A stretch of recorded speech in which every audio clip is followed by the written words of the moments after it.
জামাই ষষ্ঠীতে সকলের মতো মেতে ওঠেন সেলিব্রিটিরাও। এই বছর নতুন বিয়ে হয়েছে কাঞ্চন শ্রীময়ীর। কেমন কাটলো তাদের জামাই ষষ্ঠী?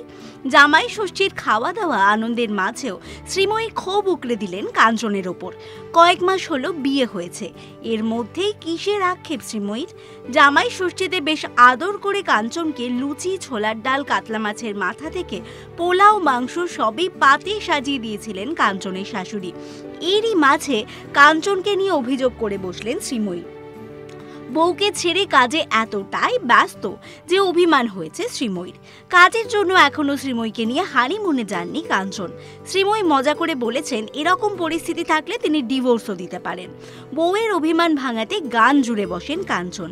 তুমি আমার মধু, আকাশে আছে চাঁদ, এখানেই মধুচন্দ্রিমা। কিন্তু তাতেও অভিমান থেকে গেছে শ্রীময়ীর।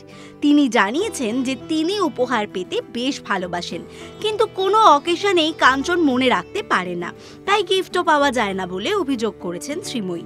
তবে জামাই ষষ্ঠীতে শ্বশুর শাশুড়িকে উপহার দিতে ভোলেননি কাঞ্চন। অভিনেতা বলেছেন, বয়স যত বাড়ে উপহার দেওয়ার মানুষের সংখ্যা তত কমে যায়, তাই জামাই ষষ্ঠীর দিনে শ্বশুর শাশুড়িকে উপহার দেওয়া দরকার। এরকম আরও অনেক ভিডিও দেখার জন্য নজর রাখুন আমাদের চ্যানেলে, আর পাশে থাকা বেল আইকনটি ক্লিক করতে ভুলবেন না।